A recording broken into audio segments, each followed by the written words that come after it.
YouTube पर search करें Bastar now, channel subscribe करें और देखें ताज़ा खबरें, वो भी HD क्वालिटी में। और हाँ, बेल आइकॉन दबाना ना भूलें ताकि हर खबर हो आपके घर।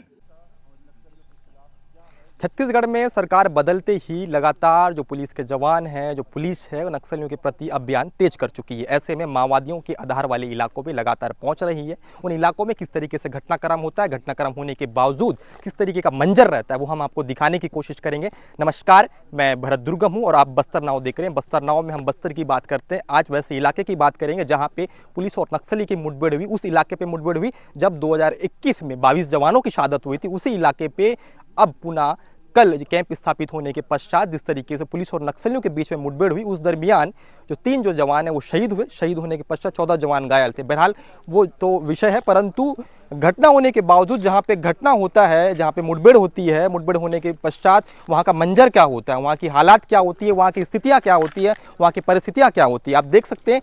नक्सलियों के द्वारा लगातार जो है बीजीएल दागे गए हैं। देखिए बस्तर नाव पे मैं एक्सक्लूसिव आपको दिखा रहा हूँ, ये नक्सलियों का बीजीएल है। ये किस तरीके से उन्होंने दागा है जवानों के ऊपर। हालांकि ये फटा नहीं है, जब फटता नहीं है तो इस तरीके का रहता है, जब फट जाता है तो कहीं ना कहीं जवानों को नुकसान हो सकता था, परंतु हुआ नहीं जिस तरीके से।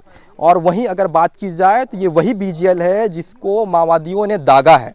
जब माओवादियाँ इस ओर से आए थे, ये टेकलुगुडम का इलाका है, इस ओर से माओवादियाँ आए थे, नक्सलियों की 300, 400, 500, 600 लगातार सैकड़ों की तादाद में उनकी उपस्थिति दर्ज थी, जिस तरीके से पुलिस के उच्च अधिकारी कह रहे हैं। ऐसे में आप समझ सकते हैं कि क्या मंजर रहा होगा, क्या हालात रही होगी, क्या स्थितियां रही होगी उस दरमियान, कि किस किस तरीके की परिस्थितियां यहाँ पे निर्मित हुई होगी जब जवान यहाँ पे मौजूद होते हैं, मुस्तैद होते हैं। देश के ये जवान हैं जो नक्सलियों से लोहा लेने के लिए, नक्सलवाद को खात्मा के लिए लगातार अलग अलग इलाकों पे पहुंचते हैं, माओवादियों के आधार वाले इलाके पे पहुंचते हैं। मैं एक और आपको दिखाने की कोशिश करूंगा, आप देखिएगा।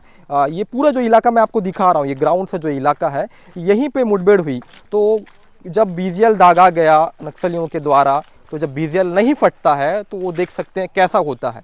बीजीएल नहीं फटने की वजह से आप देख सकते हैं कितनी मोटी सी ये बीजीएल है। हालांकि ये कम से कम काफ़ी तादाद में नक्सलियों के द्वारा पुलिस को नुकसान पहुंचाने के लिए दागा गया था। ये पूरे जो इलाके हैं माओवादियों के इलाके, माओवादियों के द्वारा इनका इलाका माना जाता है। ये वही इलाका है जहाँ पे टेकलुगुडम का जो इलाका है, टेकलुगुडम और पूर्ववर्ती यहाँ से लगे हुए हैं, सटे हुए हैं। उस इलाके पे पूर्ववर्ती को कहा जाता है कि वो हिड़मा का इलाका माना जाता है। ऐसे में बेहद हार्डकोर नक्सली जो है वो हिड़मा है। ऐसे में उनकी जो टुकड़ी थी, उनकी जो कमांडेंट है, प्लाटून नंबर 1 जो कमांडेंट थे, जो सोडी, वो इस घटना को लीड कर रहे थे। ऐसे में आप समझ सकते हैं जब नक्सलियों के द्वारा बीजीएल दागा गया, यहाँ पे क्या क्या परिस्थितियाँ नजर आई हैं। तो ऐसे ही घटनाक्रम, ऐसे ही हालात, जब परिस्थितियाँ ज़मीन पे आके ग्राउंड जीरो से हम दिखाने की आपको पूरी कोशिश करेंगे बस्तर नाव में, कि जब मुठभेड़ होता है, मुठभेड़ किस तरीके से होता है, कहाँ कहाँ पोजीशन लिया जाता है। आप देख सकते हैं, ये देखिए पेड़ पेड़ पेड़ देखिए, यहाँ पे कहीं ना कहीं पोजीशन लिया गया होगा, तभी जाके बीजीएल यहाँ पे दागा गया है। और दाहिने और मैं और दिखाऊंगा कि 4-5 कदम की दूरी पे वो बीजीएल आपको नज़र आ रहा होगा, जहाँ मैंने आपको पहले दिखाया था, वहाँ पे भी बीजीएल है। और 20 मीटर की दूरी पे राइट साइड पे उस और भी बीजीएल है। ऐसे में बहुत सारे ऐसे बीजीएल हैं जो फटे नहीं है। अगर फटते तो कहीं ना कहीं नुकसान होने की जो संभावना है वो हो सकती थी। ऐसे में आप समझ सकते हैं कि नक्सलियों के पास लगातार इतने बड़े बड़े जो आक्रामक जो हथियार हैं वो कहाँ से आते हैं, किस तरीके से यहाँ पे इस्तेमाल किया गया जवानों को नुकसान पहुँचाने के लिए। बहरहाल आपको मेरी रिपोर्ट अगर पसंद आती है तो आप बस्तर नाव को सब्सक्राइब, लाइक और शेयर कर सकते हैं। भरत दुर्गम, टेकलुगुडम से, धन्यवाद। बताना चाहूँगा टेकलगुडम गांव थाना जगरगुंडा में दिनांक 30 तारीख को कोबरा, सीआरपीएफ, डीआरजी और जिला बल की मदद से यहाँ कैंप खोला गया। कैंप खोलने के लिए जो फाइटिंग फोर्सेस थी, कोबरा, डीआरजी और सीआरपीएफ, ये आगे बढ़ रही थी, टेकलगुडम गांव में लेके पोजीशन ले रही थी। उसी समय जो पीएलजीए बटालियन नंबर 1, उसका जो नेतृत्व है बारसे देवा कर रहा है और ओवरऑल इंचार्ज हिडमा है। लगभग 350 से 400 नक्सलियों ने एकदम जवानों पे धावा बोल दिया, लेकिन जवानों ने अपनी पोजीशंस को बरकरार रखते हुए वो जो फायर खोला था उसका जवाब दिया।